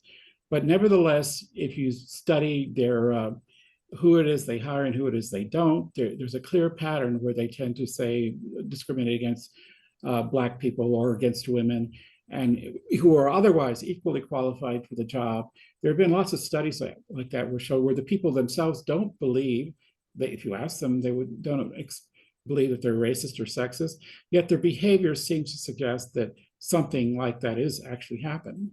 And so this is sometimes called implicit bias, but this is not quite the same thing as an A-leaf, and that's because remember earlier we said an Alief is on some level, it's very conscious to you. These people that were studied who are so-called diagnosed with implicit bias were not aware of this at the time. It's like some gut level tendency that is not lucidly maintained by the agent. Biases are like that. They're happening at a subconscious level. It shows up in their behavior, but it doesn't show up in their minds at the time they're behaving. So that wouldn't be an Alief. There's a name for that, is just an implicit bias. That's something unconscious. But It seems like you can be conscious of it as well. Well, like yeah, you could see a black person and very consciously be scared. Okay, but then it becomes just plain old. If you're conscious of it and you're behaving in a racist way, then it's just plain old racism. It's nothing. But then you might think, wait, why am I reacting this way? I don't believe that. Oh, okay. Okay, good. Okay, I was just about to say something that maybe relates to where you're thinking about. Okay, there's unconscious. Okay, let me just lay out, but there's blatant conscious racism and sexism where the person would just say, I'm a racist or I'm a sexist. I don't believe in these people are equal to me and so forth. We're not talking about that, but there is something else called implicit bias where the person isn't aware at the time that their behavior can be viewed as racist and there's some kind of proof of it. But there's a third thing, and maybe this is what you're getting at. And this is where the person is, okay, here's the situation. It's more philosophically interesting as opposed to psychologically interesting. Suppose that you're quite conscious of the fact, okay, your rationally settled beliefs. You definitely do not think of yourself as a racist or a sexist. You're aware of all the history of it. You can give yourself arguments as to why you're not racist or not a sexist, and you say so to yourself all the time. And you've thought this through, and you can trot out an army of arguments and observations to support your conviction that you're not a racist or a sexist.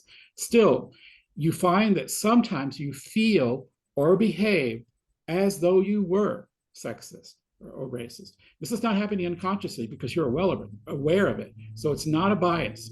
You're aware of it. Nothing is unconscious about the experience that you're having. Thus, an Alief may intrude, but here what's happening is your behavior may be perfectly non-racist, perfectly non-sexist, but still because you're aware of this hyper self-awareness, you can have an Alief that may intrude upon your image of yourself as a person who is not affected by these admittedly acknowledged by you deplorable tendencies like racist, being racist or sexist. In other words, you don't believe you're racist. You genuinely know and give a reason why, or sexist. Nevertheless, and your behavior isn't racist or sexist to a third party. No other person could observe you and say, well, they're really a racist or a sexist. So your behavior is okay. You genuinely have the right belief system. Still, you feel that you experience these gut level things gut level reactions that you are aware of. They're not unconscious because that would make them a bias. That impinge upon your own image of yourself as a person who is not a racist or a sexist. So in other words, in this case, the Alief isn't necessarily affecting your behavior. It's not affecting your belief system, but it is affecting your image of yourself because you're aware of it. You're not acting on it, but it's having an effect on you. Not an observable effect by other third parties because you don't behave sexist or racist. I can relate to what you say because I have that issue very often that I'm not a racist, but I'm aware of the color difference between the people I interact. And that shouldn't impinge on my mind in the first place. So you're not aware of it because I won't make a racist comment. But let's say I was brought up racist. Mm-hmm. And so it's in the back, there's, way back somewhere in the recesses of your mind. And it bothers me that I'm even aware of that aspect of it. I should be totally what's the word for unracial? What's the word for that? Whatever, But the fact that you're that tape is still running there is very disturbing. It shouldn't be there in the least. Is that what you're referring to in a way? I think so, yeah. It's not necessarily affecting your behavior. You're not acting racist or sexist. You don't believe in those things. Nevertheless, you're aware that these things are in the back of your mind. And so it's that, see, if you were unaware of it, it would be a bias. There's a name for that. If you were acting on it, there's a name for that too. That's just plain old racism. But you're not acting on it, and you're not, it's not happening unconsciously. You're conscious of it. And it is having effect on you on some level, because it may diminish your sense of your image of yourself as being a good person, or you feel guilt ridden. Maybe it's not quite necessarily guilt because you haven't done anything, but just for having a thought, having a certain ideas in your head can make you feel can affect your self-image or sense of your own sense of self-worth or something. So that might be an example of an Alief, because it's not a belief system. You don't believe in it. It's affecting, not necessarily, as I said earlier, it's not just behavior that can be affected by Alief, but a thought process can be affected by it. Or even just the idea of your own vision of yourself. Or even clearer example, I think, would be on the other side of someone who's internalized racism against themselves. And even if they don't believe intellectually what's been internalized, they still on some level act as if they do believe it. You're talking about like someone who's been a victim of racism, and what? That let's see, they don't actually believe that there's good reason to think that they were a victim of racism, but they still nevertheless feel it, or something like that. Or oh no, it's like they don't necessarily believe the racist beliefs used against them intellectually, but on some level they've internalized it, so they do behave as if those beliefs really are true. That they have been victims of racism, is that what you're saying? They're insecure. Insecure. Yeah. Yeah. Okay. Or maybe like they, sorry, now I lost my train of thought. Yeah. Yeah. Well, anyway, that was thanks, Jason, Tyson, for bringing that up, because that is, don't spend a lot of time talking about it, but it's mentioned in the write-up, because it seems like there could be Aliefs that operate that way. Okay, the last thing I want to bring up, and this may be a little abstract for those non-philosophers out there, but in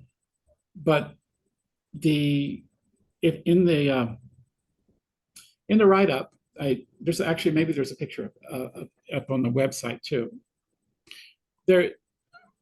Aliefs may be, because they're it can be rooted very deeply in our evolutionary history, that they may actually frame and shape the entire, how we view the world at such a basic level that even things that seem very abstract are the way they are because of a belief or belief system, but because of an Alief, something that is literally forces us to view the world in a certain frame, in a certain way. And is it possible to break this frame? Maybe, but it's very widespread. An example of this would be people scientists will know this about there's no doctrine, and that correlation is not causation.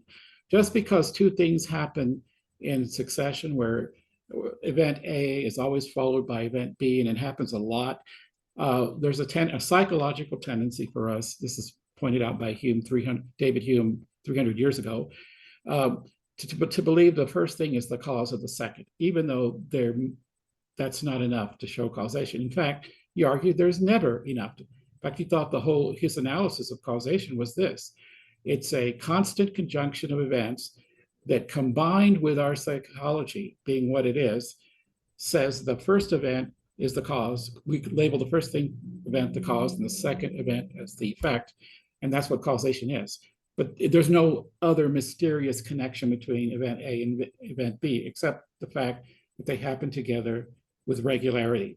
And that combine that experience of regularity, the constant conjunction he was talking about, with our own evolved psychology, that it has been beneficial to us from an evolutionary perspective to notice these patterns in our environment. Because, you know, if every time I ate this particular piece of food, this particular kind of food, I got sick, and it's happened more than once, even though it could be a coincidence, there may be no correlation at all between eating this and getting sick.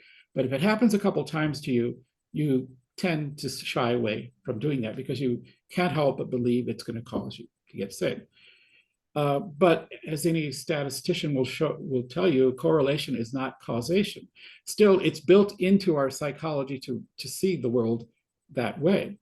And in the write-up, there's maybe you can see it on the website too, there's a photograph somebody took of a cat sitting on I think a carport roof. And when you see that picture for an instant, you might occur to you that that cat caused the carport roof to collapse, as it's showing like the support for the carport collapsed. And the cat is sitting right at the place where if that cat weighed a ton, it might have caused that roof to collapse. And it's kind of funny because we know after a moment's thought that it could not have been the cat that caused that roof to collapse. It was probably some car that rammed into the support. But it does look, it's a kind of a joke on correlation does not cause, it's not causation, because it does look in the picture like, for a brief instant, that you might think that that cat was the cause of that roof collapse. But the tendency to want to immediately jump to a causal inference from seeing two events happen together is, the suggestion is that might be a almost metaphysical type of Alief. So this is what I was getting at the very beginning. If you start looking for them, you find things that fit the description of things that are not, they're conscious, you're aware of them, they're not rational, they don't fit in with your belief system, because after a moment's thought, you can correct this impression that the cat caused the roof to collapse. But it does seem as though that's what's going on there. And there are other things in patterns of thinking. This is a pattern of thinking which is very deep-seated. And there are other things like that having to do with time and space that philosophers have argued about forever, that are not actually evidence-based beliefs, or they're just ways in which we frame experience. And we don't have reasons for why we frame experience in that way, only that we do, and we can't seem to help it. And it takes, it takes a very great amount of effort, if it ever works, that you stop. If you see something, event A follow event B 100 times, you can't help but expect next time you see event A to have B happen right afterwards, even though there could be completely coincidence, no correlation at all, no causal connection at all, but there is a correlation. So, and a lot of scientific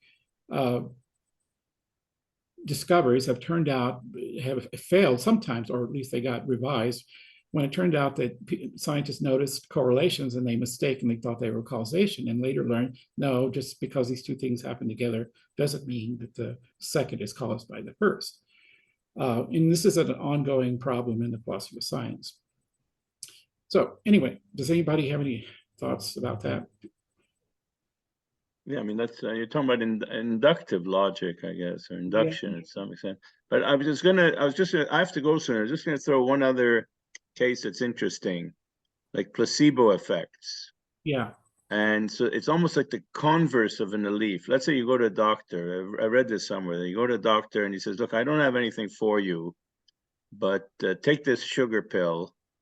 And, but it's just sugar, but take it anyways. And apparently it works in a lot of cases. Yeah. So it's almost like the converse of an Alief, right? That you act on it knowing that it's irrational, or it's not cognitively sound. No, that's a great example. I hadn't even thought of that, but you're right. A lot of the placebo effect is even when you're a doctor, you know that it's just a sugar pill, right? It's not supposed to do anything, but a surprising number, a portion of the time, it does work. And so what's the mechanism of how it works? It's not rational. It's not obvious why it would be rational. It's not. I thought you had to believe it was more than a sugar pill. What? But that's the point of this study, that knowing that it's a sugar pill, it still has a placebo effect. That's a high order placebo effect. Yeah. So what does that suggest? It suggests that maybe just the behavior of taking a pill, even though the pill is nothing in it, that's no active ingredients but sugar, just the motions of going taking the pill makes you feel better on some level. Doing anything, I guess, just being active. All right, maybe you're right. Maybe doing anything. If a witch doctor came by and said was going to cure you, and you didn't believe in witch doctors, but nevertheless, I've known people who've gone to people who don't really believe it, and there's sometimes we are even told that you don't have to believe in it. It works whether you believe it or not. There's all kinds of alternative medicine ideas that work that way. Think of homeopathic medicine or something, where there's supposed to be some molecule of an active ingredient in something that is supposed to have an effect on someone, and surprisingly, it does sometimes. Maybe, yeah, I don't know I haven't thought about that. Jeff, you have your hand up. Go ahead. You still there, Jeff? Yeah, I'm just I've been listening. I'm actually on Victor's side. I think I think that there's a distinct possibility that A-leaves are everything, and B-leaves are sort of dreamed up to satisfy our vanity, perhaps. But the way I wanted to, I'm trying to figure out, I just realized you really are an analytical group in terms of process. It's just that you're taking in more data than the average analytic philosopher does. You're not rejecting psychology in particular and thinking. And so I think the way to put this would be that, there's sort of a pretty recognized thought experiment, which is that, if everything was, if we lived in a truly deterministic world, right, what would be different? Right? What would really be different? And really, when people are pressed, they can't come up with anything, that I can't discount other people's will, right? Because basically they're just doing, they're always being mechanical, and there's nothing with the sufficiently advanced mechanism. Basically, there's nothing that really requires that we believe in the will, and thus belief. Really, I think it's an adjacent concept, right? So that is that, because otherwise the thing is, I'm kind of pushing back against creating yet another category. We have emotions, we have biases, we have, there's so many categories, and what do you do with it? It's like, is it a system, or what is it? Does it only, yeah, I think it's correct to focus on the case of the dogshit case, or whatever, as something that doesn't seem to be explainable by any of those other categories. But then what I'd like Victor maybe just to expound upon a bit. I didn't get to read the long write, unfortunately, but I will look at it eventually. What is it? Isn't this sort of a case of the Aliefs are sort of a hook, a wedge into the system of dualistic beliefs, and basically that have to be rationally adopted. That basically isn't this sort of an argument for a all-inclusive determinism? Okay, Jeff. Well, at the very end of the write-up, I do talk about the implications. First of all, nothing has been proven about this, but in fact, part of the thing is that, okay, if it's true that Aliefs are ubiquitous, we're swimming in them all the time. It raises the question about, as I had raised earlier, that whether we're ever our behaviors ever or decisions are ever really controlled by actual beliefs and arguments and reason. Because if these effective, powerful Aliefs are operating, we notice them when they conflict with our belief system. That's when they're quite noticeable, like the dogshit example, because we know that that's just brownie mix, but we can't help but Alief that it's something else. But what happens when the Alief is parallel with our belief system? Like it's actually pulling our strings in the direction we want to go anyway. So we won't notice the Alief in that situation because our belief system, it doesn't notice any tension or resistance or friction there. So we think we're being rational, when in fact, perhaps something that isn't a belief, something like an Alief, something that isn't a reasoned conclusion or an evidence-based belief or reason-sensitive, that is actually causing us to do anything.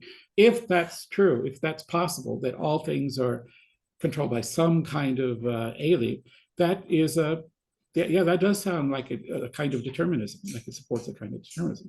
Except that, and I'm not going to talk too much about this because it's actually a whole nother topic, except that the very concept of determinism, as we talked about in the past, might itself be an Alief. Once you go down this path, all theorizing about what's really going on kind of just disappears, because if free will is an illusion, so is determinism. Because what makes us think that anything causes anything? Except what I was just talking about, David Hume's skepticism about anything causing anything, then determinism too is in danger. In other words, we're moving toward increasing ignorance about everything. So I'm not sure that, in other words, the Alief argument may cut both ways. It may rob us of sense of agency and responsibility, but it doesn't help the deterministic argument that we can do.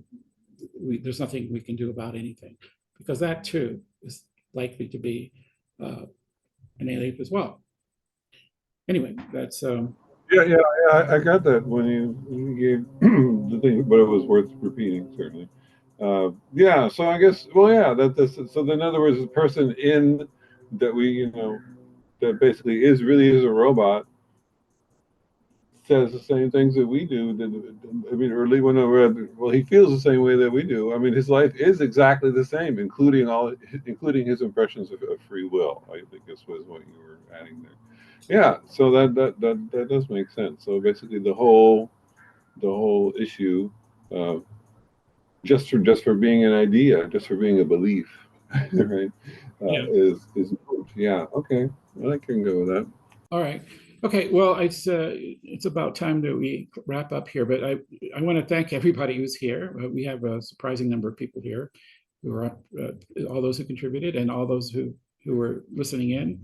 I appreciate all of you being here, and I'm going to go ahead and end this. But can I make one quick comment? Yeah, I think you should have a meeting on reason and rationality, because that's something we started addressing today somewhat. So what's rationality? What's reason? Yeah. And then we talk about determinism or free will. They're all the same. Whether philosophy, where does philosophy end up or lead us to? That's been bothering me lately. What do we conclude from all these philosophy discussions? I'm very troubled with that lately. I don't know that. I think I have it written in my description of my motto there, but I think philosophy is mostly about the questions, not about the answers.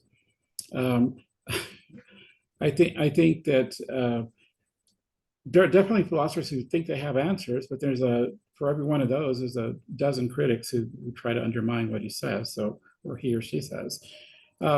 I mean, I've been trying to take this idea of Alief from Tamar Gendler seriously, but there are definitely thinkers who think she's completely wrong. That Alief is nothing special. It's just part of the general unconscious, semi-conscious strings that have been for a long time that pull our behavior this way or that.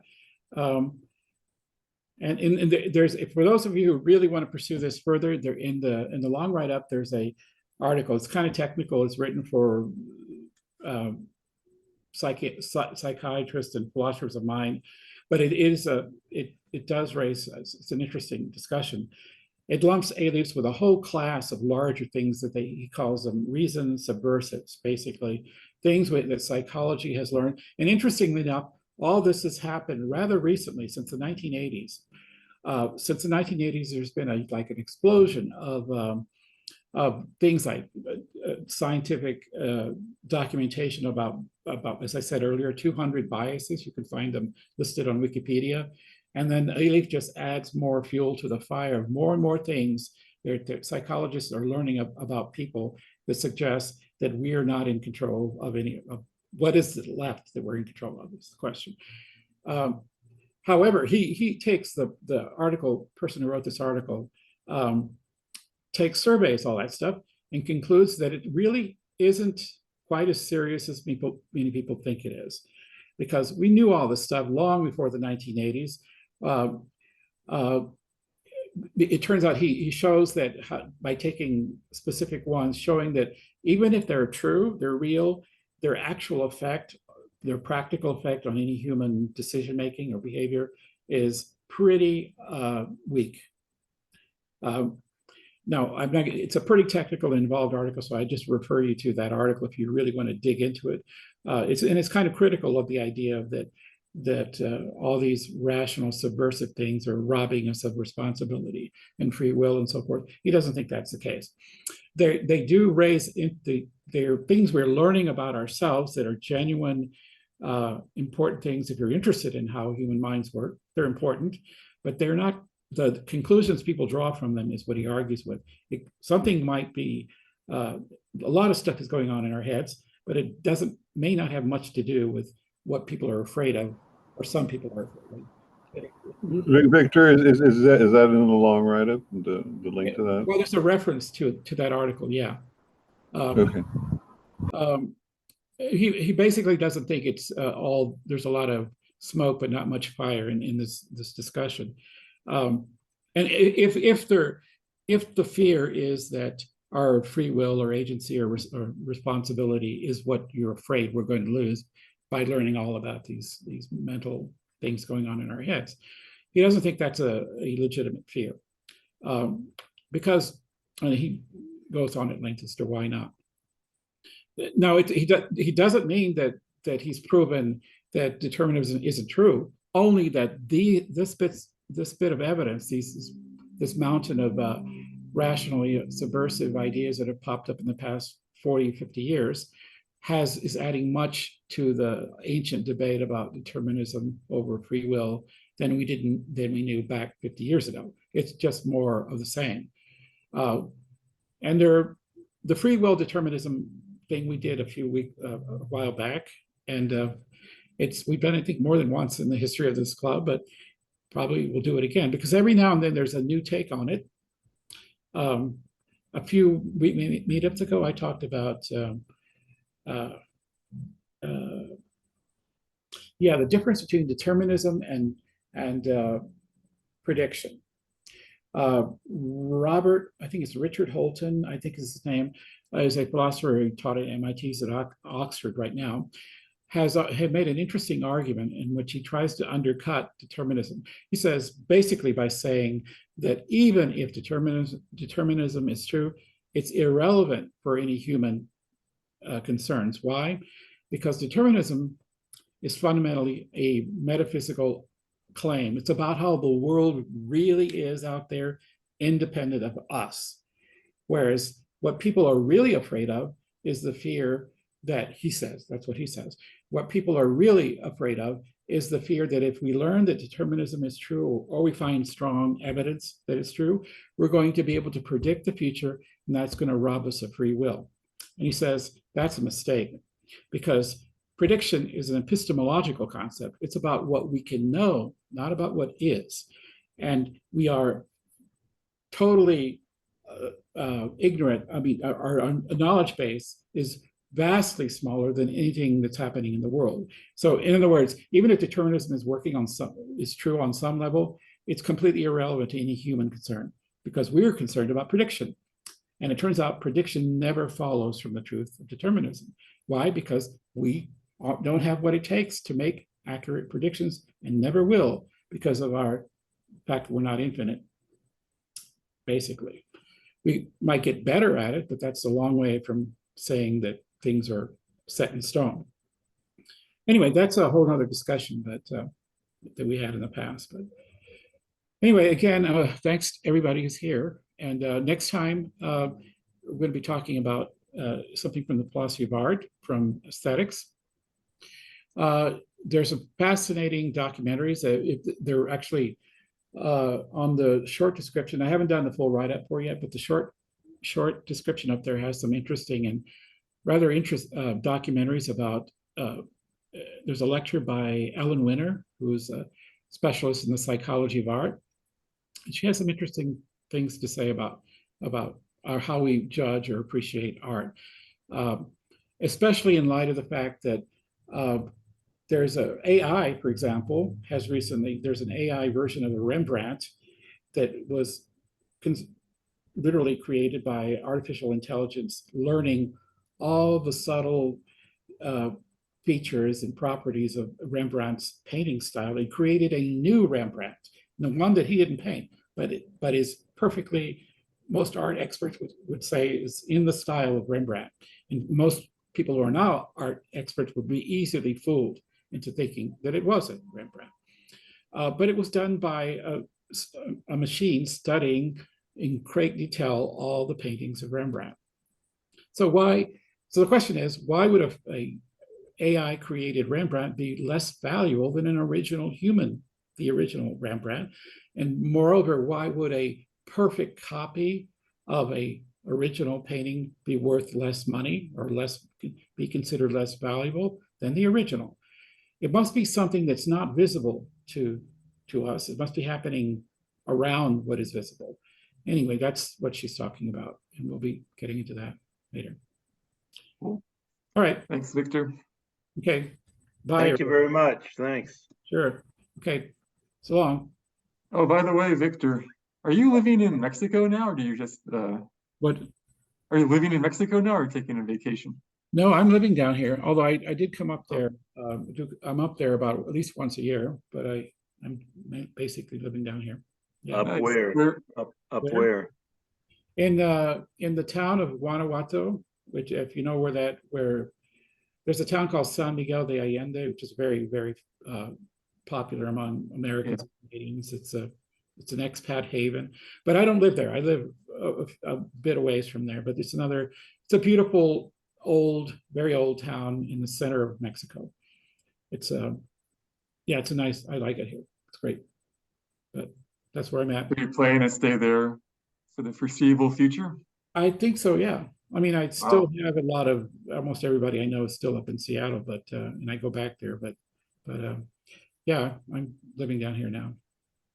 Oh, Yeah, I mean, are you basically retired to Mexico, right? I mean, you hear about that all the time. Basically, yeah. All right. So, bye, everybody. Thanks. Thank you. Thank you.